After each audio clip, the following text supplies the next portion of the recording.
In this video, we would talk about Robinson Crusoe, the most famous novel written by Daniel Defoe, which is part of our syllabus. Now, as you have watched in the previous video of mine, where I talked about the history of English literature from the medieval period to the Restoration, along with an introduction to the schools of scandal, that the changes in the political life in England impacted the production of literature. And as you would remember, that we left our discussion about the political history of English literature at around 1689, when the Parliament curbed the power of the monarch with the Bill of Rights.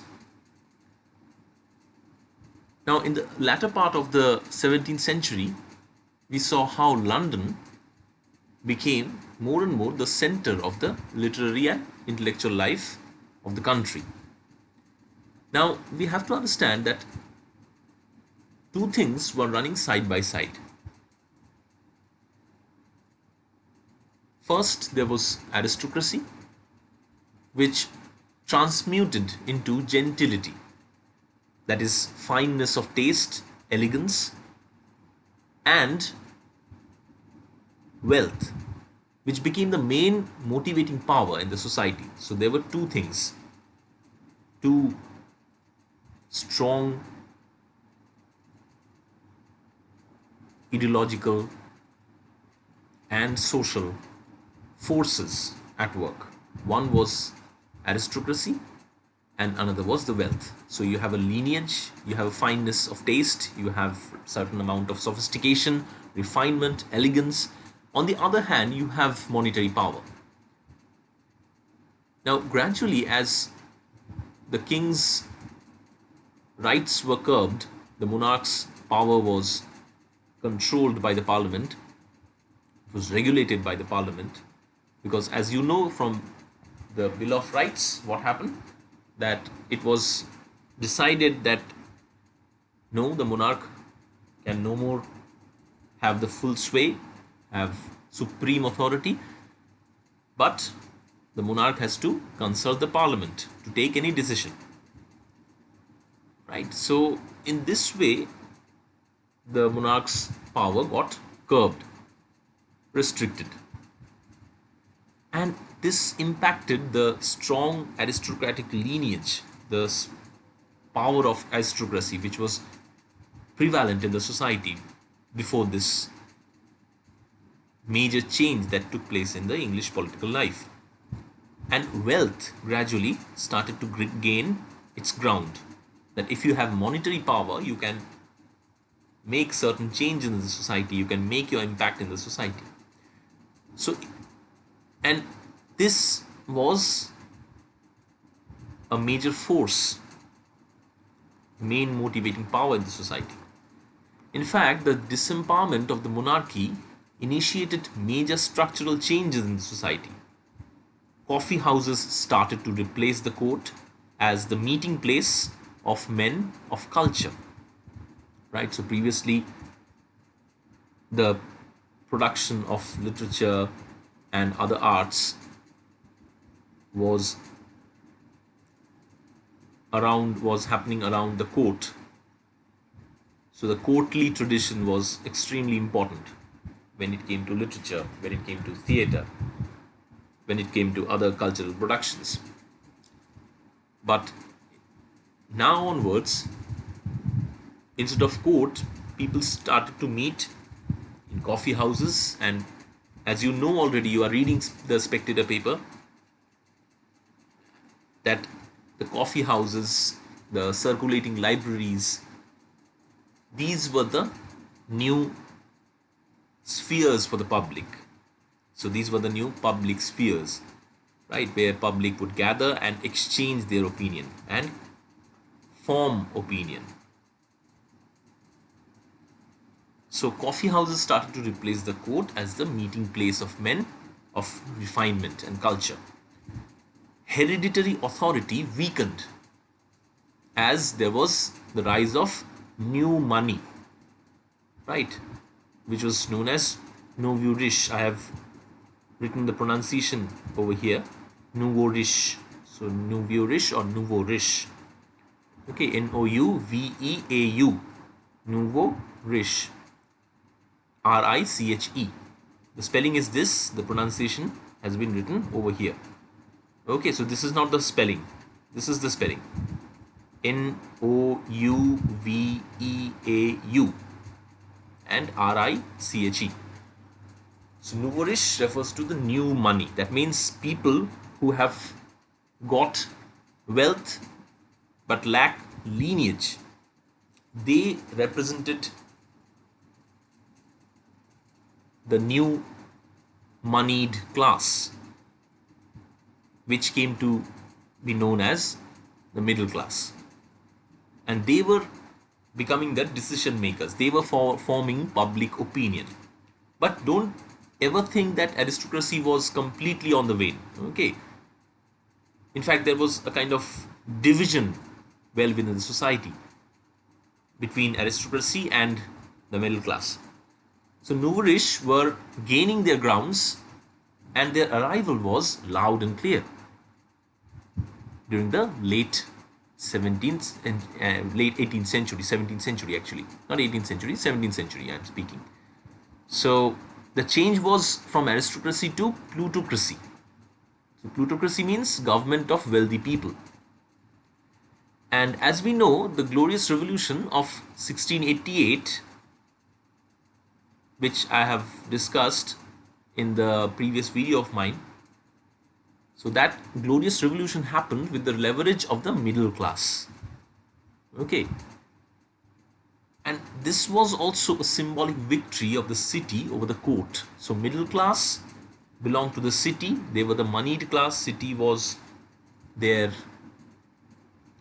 zone, their sphere, where they could earn money, they could spend money, and they could control things in the city, while the court belonged to the aristocracy. And when there was this Glorious Revolution where the power of the court, which was again centering around the king, so the power of the court got curbed as the king's power got curbed, right? City's victory was already felt.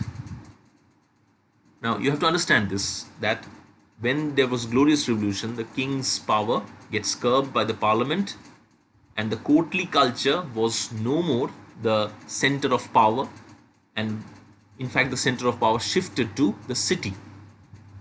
Okay. And this happened because of the middle class, the rise of the middle class. So the middle class actually curbed the power of the court, the power of the king, because they were manipulating the parliament primarily. So parliament was primarily occupied by the middle class. Okay, though it's still very early to say that the parliament was completely governed or controlled by the middle class. It would happen later on when you will read the history of Victorian period. You will understand that there would be reform bills coming in the parliament, and there you would understand that how the middle class gradually went ahead of the aristocracy, but they were already making their presence felt. Okay, and the Glorious Revolution happened with the leverage of the middle class. They were the aides. Okay, they actually provided the aristocracy the necessary support, okay, to shift the power towards city from the court. But never think that court was completely on the wane. And in fact, this is what you would find the balancing act which we are talking about between the two extremes. One was the city ruled by the middle class, and another was the court ruled by the aristocracy. Right, so you will find a kind of balance between these two cultures in the periodicals of Addison and Steele, the Spectator papers, where Addison and Steele tried to mediate between the country and the city. the landed gentry representing the aristocracy, while the prosperous citizens representing the middle class. Okay, so you will find Sir Roger de Coverley's character represented in a very grand manner.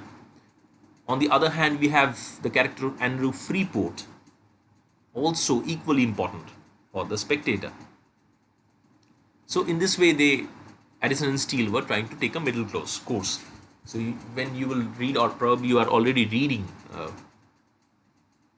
spectator paper, so you must be knowing this, that how Defoe and how Steele and Addison were trying to strike a balance, trying to mediate between these two ideologies, these two strong forces, social forces at work. One was the landed gentry, another was the prosperous middle class. In fact, many people argue that at the end of the Spectator papers, it's a series of periodicals, right? So towards the end of it, you will find that Sir Roger de Coverley dies, and many critics argue that this death of Sir Roger de Coverley is a symbolic death of the aristocracy, and it's a swan song of aristocracy's departure and middle class's arrival. Okay, so now my focus is not Spectator paper, but my focus is Daniel Defoe. So I am coming back to Defoe. So as we find Addison and Steele trying to mediate between the country and the city, Daniel Defoe represented only one side of the equation, the middle class dissenting Englishman. Okay, so dissenting has a specific meaning, dissenting. Dissenting means non-conformist Protestant sect. So he represents the non-conformist Protestant sect, characteristic of large numbers of English trading class. Okay, so now you understand what is the meaning of the middle class, quote unquote, dissenting Englishman. So Defoe represents this. Defoe himself had several business projects. Most of them were in fact, all of them were futile and failed miserable. And he also had certain journalistic assignments. He did journalism for a while. And he took part in the Monmouth Rebellion in 1685 and briefly served the army of William of Orange in 1688, all the while trying to maintain his business activities. So he was quite active during the late 17th century. 1697, Defoe publishes Essay on Projects, where he proposed reforms for social and economic systems such as learning for women, reform of the banking system, then bankruptcy laws, care for mental illness, and building of roads. But then it was not commercially successful. But see the issues that he is dealing with. These are quite middle class, and these are the issues which are related to the problems of the middle class, problems of the city, problems of the newly rich class, the trading class, who are trying to make their name, who are trying to make money. Then in 1701, we have another publication of Defoe, the Trueborn Englishman. The Trueborn Englishman, after Essay on Projects, where he defends the Dutch king William II's ascension to the throne by describing the English people as originating from mixed stock. Now, he has problems with lineage, he has problems with royalty, dynasty, and that's why he's saying that we already belong to a class which is mixed in nature. We already belong to a particular hybrid culture. And in this way, he tries to undercut the tradition, the idea of family tradition, dynasty, which were the cornerstones of the aristocratic ideology.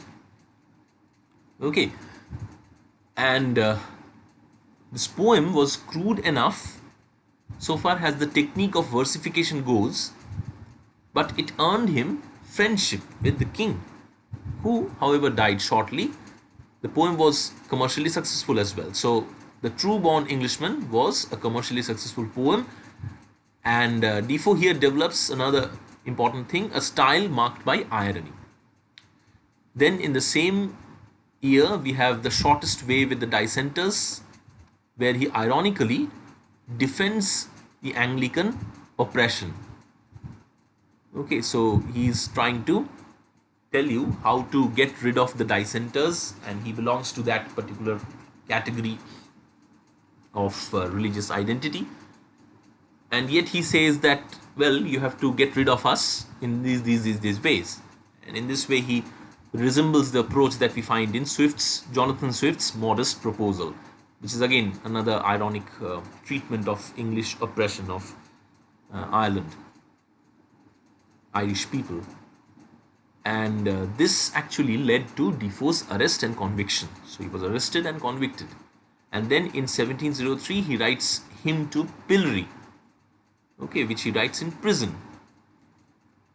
And it was a mock ode, and in prison, Defoe faced pillory for 3 times.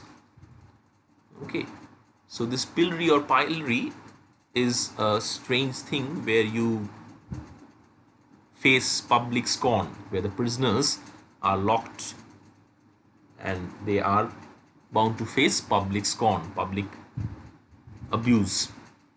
So he faced it twice. And Defoe then got the aid of Robert Harley, who was the Earl of Oxford at that time, who was a moderate Tory. And incidentally, let me remind you that Tory supported the ideology, mostly supported the ideology of the aristocracy, ideology of royalty, while Whigs were supporters of the Commonwealth or the Parliament. Okay, so Defoe was not a Tory; he was primarily a Whig, and Defoe got the aid of Robert Harley, Earl of Oxford, who was a moderate Tory, and who induced his party to pass the Act of Settlement, which fixed the succession to the throne on the House of Hanover when Queen Anne died without children. So then George I was the king, and Defoe published pamphlets to support the Hanoverian line. Okay, so now the House of Hanover was to rule, and Defoe was supporting that. And this was engineered by Robert Harley, a moderate Tory, who induced his party to pass the Act of Settlement. Okay, so Queen Anne dies without children, and George I becomes the king, who was a Hanover. So, like as I was discussing Stuart dynasty in the previous video of mine, and Tudor dynasty, Hanoverian dynasty is another one. Okay, so in 1704 to 1713, he publishes a periodical named The Review, okay, like The Spectator. And this periodical supports Harley's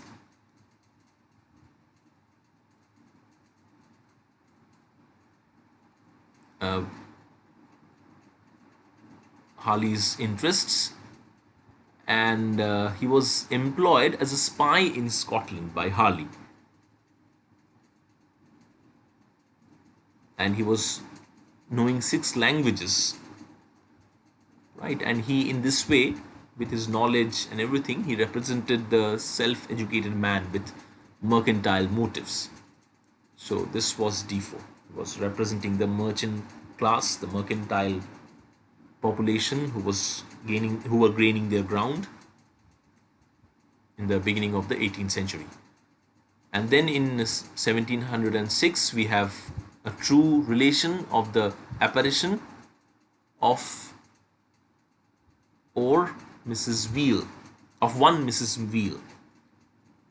Okay, another journalistic writing, and we have a journalistic eye for the detail. There is an account of the supernatural events. Okay, and in 1712 we have reasons against the succession of the House of Hanover, where he ironically expressed his anti-Jacobite sentiments. And Defoe's satiric and ironic tone was misperceived by his supporters. The supporters of Queen Anne misperceived him, and the Hanoverian succession also misperceived him, and he was again imprisoned. So he was supporting the Hanoverian rule. Okay, but people actually thought that, well, no, he was actually satirizing the Hanovers. So he was misinterpreted, and again he went to jail. Reasons against the succession of the House of Hanover. So this sounds like he's against the Hanoverian succession, and he's defending the Jacobite movement, which was against. Jacobite means again supporting the line of Stuart dynasty. Okay, so Stuart, Jacob, you know already that it's a Latin name for James.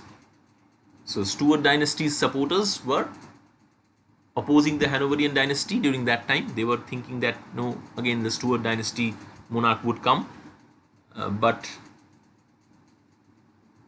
it was already evident that no, the Hanoverian succession is going to take place.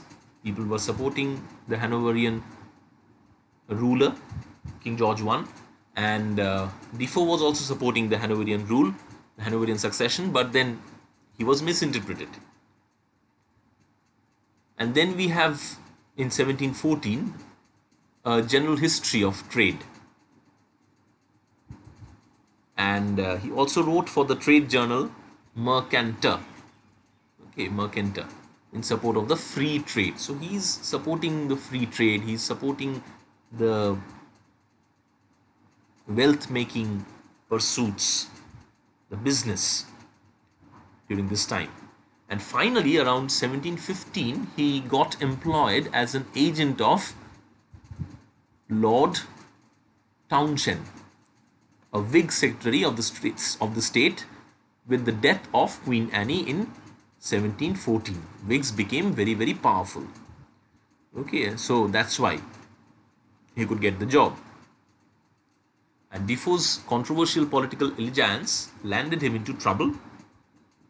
Hence, in his late 50s, he renounced political propaganda and ventured in fiction.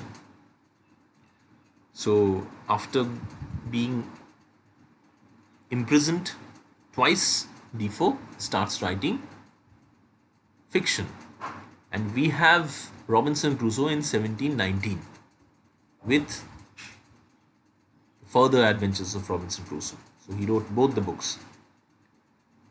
And then Captain Singleton in 1720, Moll Flanders and A Journal of the Plague Year in 1722, then in 1724 Roxana, and then in 1726 The Complete English Tradesman, which was considering the movement of the merchant class into honorable society. It was a treatise. Right. Now, if you think of Robinson Crusoe, it's a big novel, and that's why you may face difficulties in handling it.